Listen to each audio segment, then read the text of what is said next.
மக்களுக்கு நல்லது பண்றதுக்கு அரசியலுக்கு வாங்கடா, கொள்ளை அடிக்கிறது கொலை பண்றதுக்கு மாடா அரசியலுக்கு. பல பேர் நினச்சாங்க அவருடைய பர்சனல் இஷ்யூஸால் அவர் சோர்ந்து போயிடுவார், அவர் பப்ளிக்கை ஃபேஸ் பண்ண முடியாதுன்னா.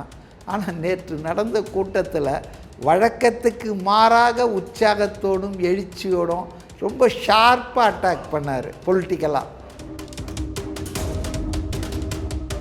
அதே போல் மக்கள் கூட்டமும் பார்த்த நேற்று வேலூரில் வந்ததை விட வேலூரில் அப்படி தடுப்பு மரத்துலேருந்து தடுக்கிட்டு போனாங்க. இங்கே இரும்பில் வச்சுருக்கான், எகிரி குதிச்சுட்டு ஓடுறாங்க. நீங்கள் என்ன வேணால் பேசிட்டு போங்கப்பா, நீங்கள் என்ன வேணால் டெய்லி கார்டு போடுங்க, நிமிஷம் நியூஸில் என்ன வேணால் செய்யுங்க, ஆனால் இதெல்லாம் நாங்கள் பொருட்படுத்த மாட்டோம்ன்ற மாதிரி அவருக்கு துணை நிற்கிறாங்க தமிழ்நாட்டு மக்கள் அப்படின்றது ஒரு நல்ல ஃபேக்டாக இந்த கூட்டத்தில், தஞ்சாவூர் கூட்டத்தில் பார்த்தேன். அவர் ஆரம்பிக்கும் போதே சொன்னார், பச்சை துண்டெல்லாம் போட்டுக்கிட்டு விவசாயிகள் பக்கம் நான் இருக்கிறேன்ற ஒரு சிம்பாலிக் தான் அது. அதை சொல்லும்போது அவர் என்ன சொன்னார்னா, எனக்கு விவசாயத்தை பற்றி அதிகம் தெரியாதுங்க அப்படின்னு நேர்மையாக அவர் தனக்கு தெரியாதுன்றதை ஒத்துக்கிறார். ஆனால் அடுத்த ஜென்மம்னு ஒன்று இருந்தால் ஒரு விவசாய குடும்பத்தில் நான் பிறக்கணும்னு நினைக்கிறேன் அப்படின்னு அதையும் சொன்னார். இது எனக்கு புதிராக தான் இருக்குது. ஆட்சியில் வந்ததில்லை, அதிகாரத்திலேருந்து எதுவும் சாதிச்சதில்லை. ஆனாலும் இவருக்கு இவ்வளவு செல்வாக்குன்றது இது வெறும் சினிமா கவர்ச்சின்னு நான் சொல்ல விரும்பலை. அதெல்லாம் இல்லை. அவர் மேலே மக்களுக்கு ஒரு பெரிய நம்பிக்கை வந்திருக்குது. அவர் மேலே ஒரு பெரிய எதிர்பார்ப்பு ஏற்பட்டிருக்கு. இந்த எதிர்பார்ப்பு எனக்கு பயத்தை கொடுக்குது. இவ்வளோ எதிர்பார்க்குறாங்களே, is it possible to fulfil all their expectations? மணல் கொள்ளையின் காரணமாக இன்றைக்கி திவால் ஆக போகுது தண்ணீர், இது ஒரு சீரியஸான விஷயம் அப்படின்னு பேசினார். அது எனக்கு கேட்டால் அரசியல்வாதிகள் பேச வேண்டிய விஷயம் இதெல்லாம். ஆரியர்களுக்கும் திராவிடர்களுக்கும் ஆயிரங்காலமாக நடந்துட்டு இருக்கிற சண்டை, டெல்லிக்கும் தமிழ்நாடுக்கும் சண்டை அப்படின்னு புருடா விடாமல் மக்கள் நலன் சார்ந்த, மாநிலம் நலன் சார்ந்த அரசியலை பேசுறதுன்றது ஒரு ஆரோக்கியமான ஹெல்த்தி ஆட்டிடியூடாக நான் பார்க்குறேன். அது விஜய்கிட்ட நிறையவே இருக்குது.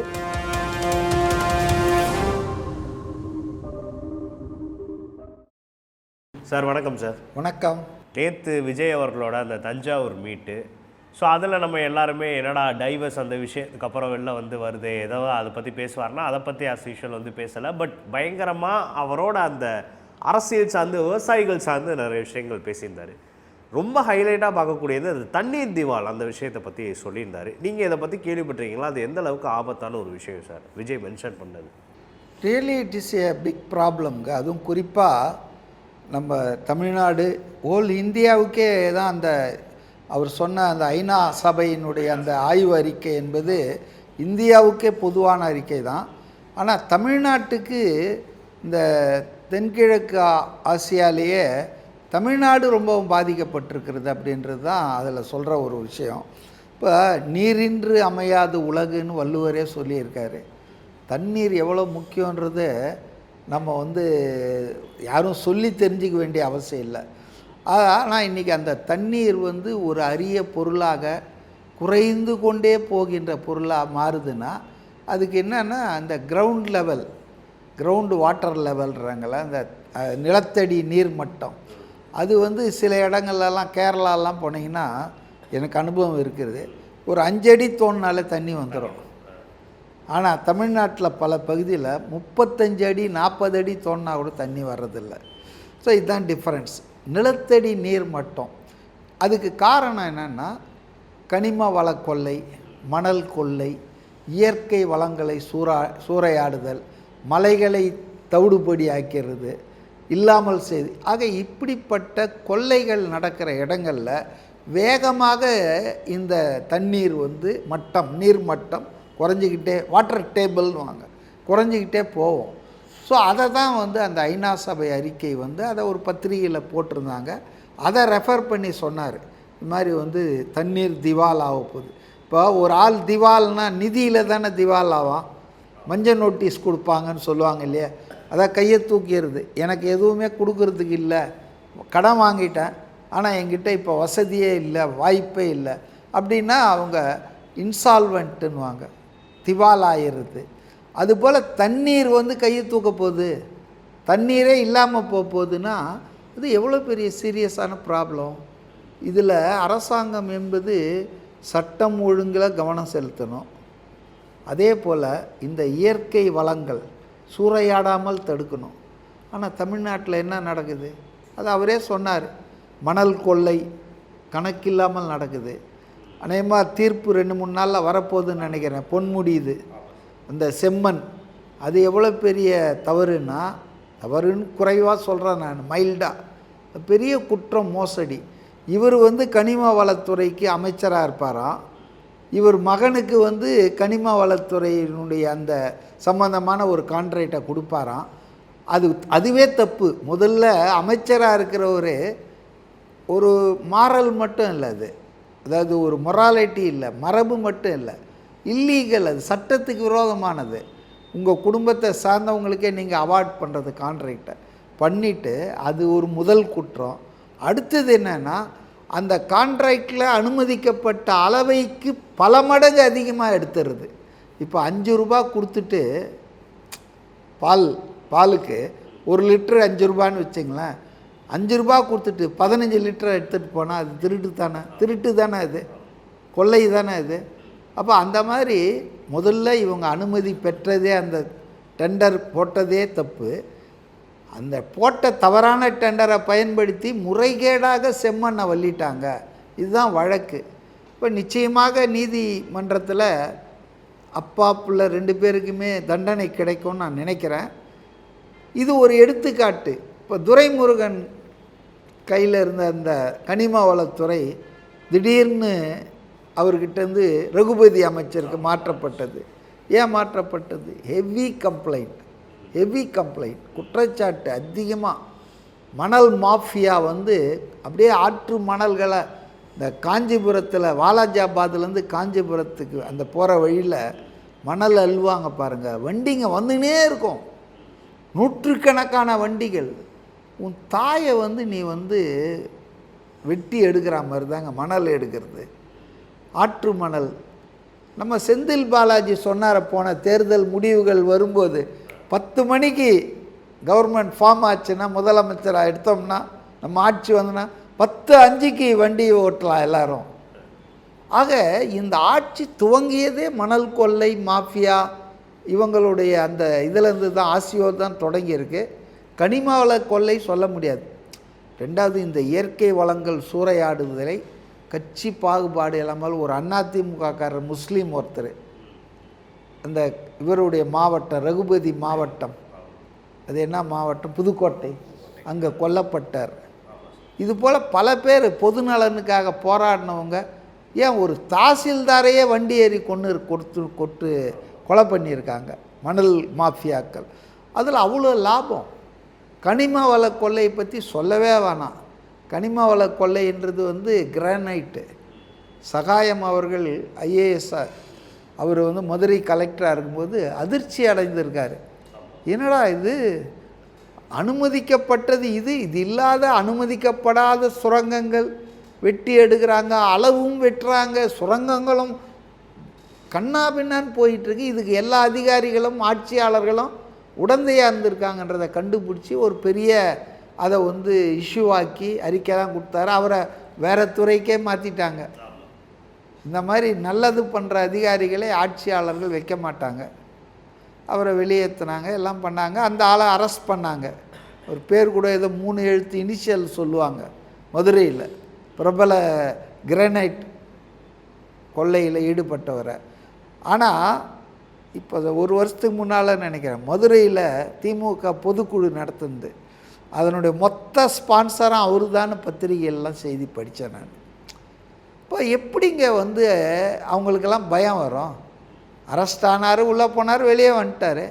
ஆளுங்கட்சிக்கு வந்து மாநாடே நடத்தி கொடுக்குறாரு, பல கோடி செலவு பண்ணி, மீன் கறி, வான்கோழி, மான் கறியெல்லாம் போடுறாங்க. அப்போ இது வந்து அதிகாரிகள் என்ன பண்ணுவான் யோசித்து பாருங்கள். என்னடா அது, சகாயம் பிடிச்சி கொடுத்த அதிகாரி இன்றைக்கி ஆட்சியே நடத்திட்டு இருக்கிறான் இந்த மாவட்டத்தில். இப்போ நம்ம கொஞ்சம் பதவிசாக இருந்துக்கணும். ஒதுங்குவாங்க இல்லை, பயப்படுவாங்க இல்லை. அப்போ அப்போ இன்றைக்கி திமுக ஆட்சியில், அது திமுக ஆட்சியில் தான் நடக்குதுன்னு நான் சொல்ல, கடந்த ஆட்சியிலையும் நடந்தது. இந்த ஆட்சியில் வந்து கேட்பார் மேய்ப்பார் இல்லாமல் நடந்து கொண்டிருக்கிறது. அப்போ இதெல்லாம் சுட்டி காட்டி அவர் பேசும்போது தான் மணல் கொள்ளையின் காரணமாக இன்றைக்கி வந்து இதாகிடுது, திவாலாக போகுது தண்ணீர், இது ஒரு சீரியஸான விஷயம் அப்படின்னு பேசினார். அது எனக்கு கேட்டால் அரசியல்வாதிகள் பேச வேண்டிய விஷயம் இதெல்லாம். ஆரியர்களுக்கும் திராவிடர்களுக்கும் ஆயிரங்காலமாக நடந்துட்டுருக்கிற சண்டை, டெல்லிக்கும் தமிழ்நாடுக்கும் சண்டை அப்படின்னு புருடா விடாமல், டைவர்ட் பண்ணாமல் அரசியலை, மக்கள் நலன் சார்ந்த, மாநிலம் நலன் சார்ந்த அரசியலை பேசுறதுன்றது ஒரு ஆரோக்கியமான ஹெல்த்தி ஆட்டிடியூடாக நான் பார்க்குறேன். அது விஜய்கிட்ட நிறையவே இருக்குது. அவர்கிட்ட அதிகாரம் வந்தால் நிச்சயமாக நல்லா இருக்கும், தமிழ்நாட்டு நலன் காப்பாற்றப்படும் நான் நம்புகிறேன். அதே மாதிரி சார், அவர் விவசாயிகள் சார்ந்து நேற்று நிறைய தன்னோட வாக்குறுதிகளையும் மென்ஷன் பண்ணியிருந்தார். அதில் ரொம்பவே குறிப்பாக வந்து எல்லாருமே பேசுகிறது என்னென்னா, இந்த விவசாயம் பண்ணுறவங்க அவங்களுக்கு இந்த நிலமெல்லாம் ரொம்ப கம்மியாக வந்து இருக்கிறவங்களுக்கு நாங்கள் நிலமும் வீடும் நாங்கள் கொடுப்போம், அந்த குழந்தைகளோட கல்வி செலவு ஃபுல்லாக நாங்கள் வந்து எடுத்துப்போம் அப்படின்னு சொன்னார். அதுக்கப்புறம் பெண்களுக்கு இந்த இடையாளர், ரேஷன் கடை சம்மந்தமாக இருக்கக்கூடிய அந்த இடையாளர், இந்த மாதிரி நிறைய முக்கியமான வாக்குறுதிகள்லாம் வந்து சொல்லியிருக்காரு சார். இந்த வாக்குறுதிகளோட தன்மையை நீங்கள் எப்படி பார்க்குறீங்க? இது வந்து ரொம்ப நுணுக்கமாக அவர் வந்து இந்த இஷ்யூஸ் அவங்க குழு கலெக்ட் பண்ணாங்கல்ல, தேர்தல் உறுதிமொழி, அதே போல் மாவட்ட செயலாளர்கள்லாம் ஃபீட்பேக் கொடுத்துருப்பாங்க இல்லையா, அதெல்லாம் அவங்க ரொம்ப நல்லா ஸ்டடி பண்ணியிருக்காங்க. 2 விஷயம் எனக்கு அதில் தென்படுது. ஒன்று என்னென்னா, ஏதோ ஆட்சிக்கு வரணுன்றதுக்காக நிறைவேற்ற முடியாத, அதிகாரமே இல்லாத மாநில அரசுக்கு நீட் தேர்வை ரத்து செய்வோம், முதல் கையெழுத்து போடுவோம்ன்றது, கச்சத்தீவை மீட்போம்ன்றது, இப்படி வாய்ச்சவடால் அடிக்கிறது, 10,000 ரூபாய் நாங்கள் வந்தால் விலைவாசி உயர்வுக்கு ஒரு காம்பன்சேஷன் கொடுப்போன்றது, இது முடியுமா முடியாதாலாம் இல்லை, சும்மா அடித்து விடுறதுன்ற மாதிரி பொறுப்பில்லாத ஒரு அரசியல்வாதியாக, மாமூல் அரசியல்வாதியாக இல்லாமல் விஜய் வந்து ஒரு ரெஸ்பான்சிபிள் பொலிட்டீஷியனாக இருக்காருன்றதுக்கு ஒரு உதாரணம் என்னென்னா, முதல்ல அவர் ஒரு நேர்மையான ஆள். அவர் என்ன தனக்கு எது முடியும், தனக்கு எது தெரியும்னு சொன்னார். அவர் ஆரம்பிக்கும் போதே சொன்னார், பச்சை துண்டெல்லாம் போட்டுக்கிட்டு விவசாயிகள் பக்கம் நான் இருக்கிறேன்ற ஒரு சிம்பாலிக் தான் அது. அதை சொல்லும்போது அவர் என்ன சொன்னார்னா, எனக்கு விவசாயத்தை பற்றி அதிகம் தெரியாதுங்க அப்படின்னு நேர்மையாக அவர் தனக்கு தெரியாதுன்றதை ஒத்துக்கிறார். ஆனால் அடுத்த ஜென்மம்னு ஒன்று இருந்தால் ஒரு விவசாய குடும்பத்தில் நான் பிறக்கணும்னு நினைக்கிறேன் அப்படின்னு அதையும் சொன்னார். உடனே அவர் பூர்வ ஜென்மம் மறுஜென்மம், அவர் வந்து பெரியாரை கொள்கை தலைவராக வச்சுக்கிட்டு ஆர்எஸ்எஸ் சித்தாந்தத்தை பேசுகிறாருன்னு நம்ம ஆளுங்க உருட்ட ஆரம்பிப்பாங்க. அவர் ரொம்ப தெளிவாக சொன்னார், அப்படின்னு ஒன்று இருந்தால் எனக்கும் அதில் இது இருக்குமான்னு தெரியல, இருந்தால் இப்படி அப்படின்னு அவர் ஒரு இன்டென்ஷனை சொல்கிறாரு. இன்னொன்று சொன்னார், நான் டெல்டாக்காரன் அப்படின்னு சொல்லிவிட்டு நான் ஏமாற்ற டால்டா கொடுக்க மாட்டேன் அப்படின்னு சொன்னார். ஏன்னா ஸ்டாலின் தான் அந்த மாதிரி பேசுறது. என்னை பொறுத்த வரைக்கும் விஜய் அதோடு நிறுத்தியிருக்கக்கூடாது. விஜய் என்ன சொல்லிடணும்னா, ஒரு முதல்வர் பொறுப்பில் இருக்கிறவர், அவர் முதல்வராக இருந்தார், அப்போது எதிர்கட்சி தலைவராக இருந்தார்னு எனக்கு சரியாக நினைவுக்கு இல்லை. எதுவாக இருந்தாலும், whether is chief minister or leader of the opposition, எதுவாக இருந்தாலும் ஒரு மாநிலம் மொத்தத்துக்கான பிரதிநிதித்துவம் படுத்துகிற பொறுப்பில் அவர் இருக்கார். அவர் போய் நான் டெல்டாக்காரன்னு ஒரு குறிப்பிட்ட பகுதிக்கு பிராந்தியத்துக்கு சொல்கிறதோ, நான் கோயம்புத்தூர்காரன் ஒருத்தர், நான் வந்து மதுரைக்காரன்டா, நான் திருநெல்வேலிக்காரன்டா, இதெல்லாம் வந்துங்க ஒரு அரசியல்வாதி, அதுவும் பெரிய பொறுப்பில் இருக்கிறவங்க, எல்லாருக்கும் பொதுவாக இருக்க வேண்டியவங்க பேசவே கூடாது. ஆனால் என்ன பண்ணுறது, ஆசை யாரை விட்டது, அரசியல் ஆதாயத்துக்காக என்ன வேணா சொல்லுவாங்க. நான் தான் உண்மையான கம்யூனிஸ்ட்டு அப்படின்னு சொன்னார் ஒரு வாட்டி கருணாநிதி. அப்போ நான் கம்யூனிஸ்ட் கட்சியில் இருந்தேன், எனக்கே அதிர்ச்சி ஆயிடுச்சு. இவ்வளோ அக்கிரமமும் இவ்வளோ இச்சாட்டியமும் பண்ணிக்கிட்டு அவரால் எப்படி நான் திமுகவில் அண்ணாதுரையை பார்க்காமல் இருந்திருந்தால் நான் கம்யூனிஸ்டாக ஆயிருப்பேன்றாரு. திக்குன்ச்சு எனக்கு, புரியுதுங்களா? அதுபோல் சும்மா அடித்து விடுறதுன்னெலாம் இல்லாமல் ஒரு ப்ராக்டிக்கலாக எது சரியோ நல்லதோ அதை பேசினார் நேற்று கூட்டத்தில். முதல்ல நான் என்ன பதிவு பண்ண விரும்புகிறேன்னா, பல பேர் நினச்சாங்க அவருடைய பர்சனல் இஷ்யூஸால் அவர் வந்து சோர்ந்து போயிடுவார், அவர் வந்து பப்ளிக்கை ஃபேஸ் பண்ண முடியாதுன்னா. ஆனால் நேற்று நடந்த கூட்டத்தில் வழக்கத்துக்கு மாறாக உற்சாகத்தோடும் எழுச்சியோடும் ரொம்ப ஷார்ப்பாக அட்டாக் பண்ணார் பொலிட்டிக்கலாக. அதே போல் மக்கள் கூட்டமும் பார்த்த நேற்று வேலூரில் வந்ததை விட வேலூரில் அப்படி தடுப்பு மரத்துலேருந்து தடுக்கிட்டு போனாங்க, இங்கே இரும்பில் வச்சிருக்கான் எகிரி குதிச்சுட்டு ஓடுறாங்க. ஒரு அரசியல் தலைவரை கூட்டத்துக்கு வர்றதுக்கு இவ்வளோ ஆர்வம் அநேகமாக ரொம்ப வருஷமாக யாருமே பார்த்தது இல்லைங்க.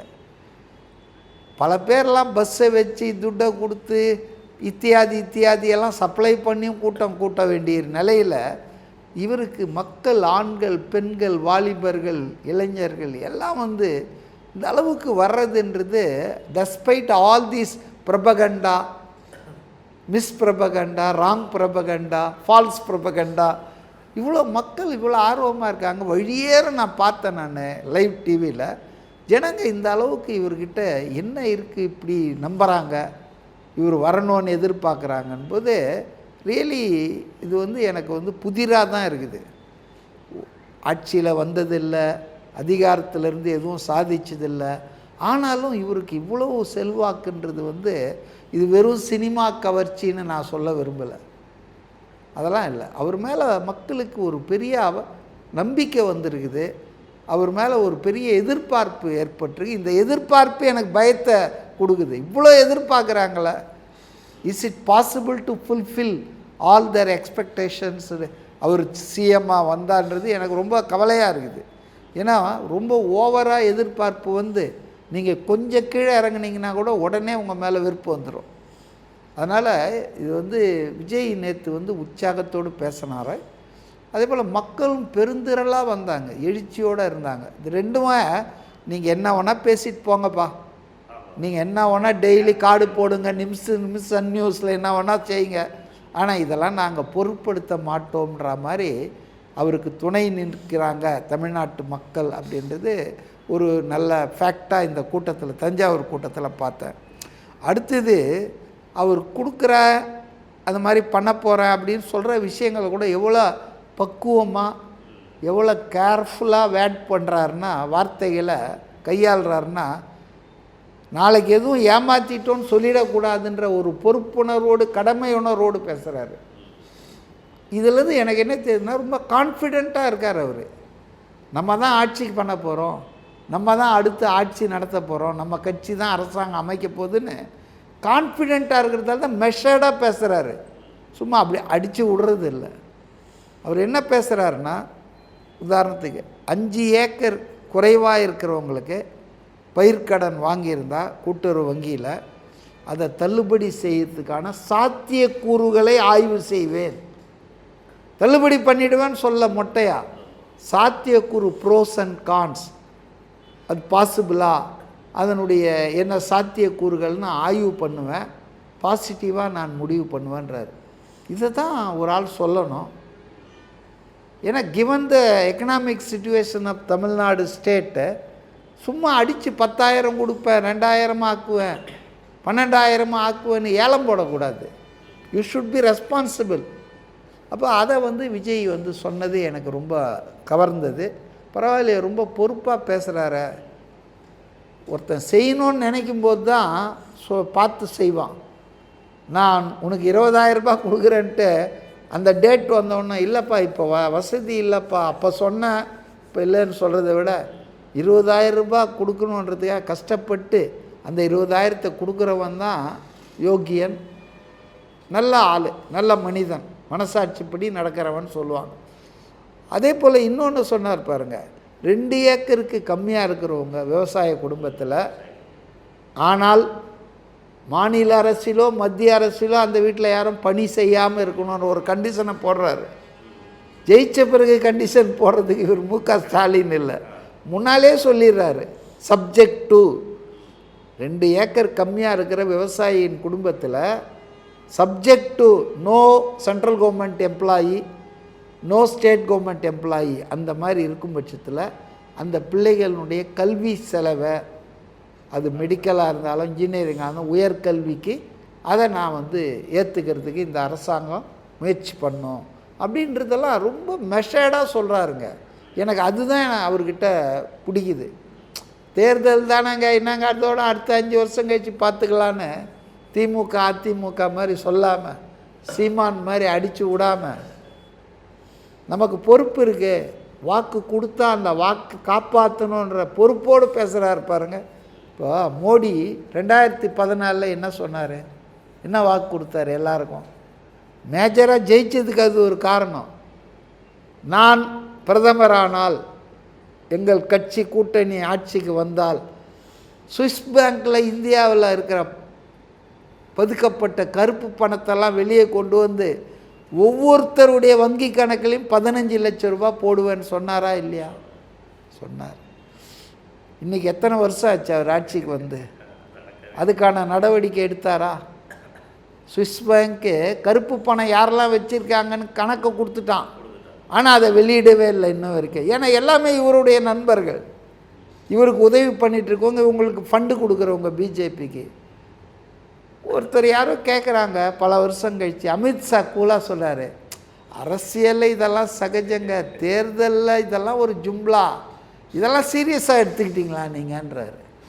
அவரும் அரசியல்வாதி தான், சாணக்கியர்ன்றாங்க பாஜகவில்.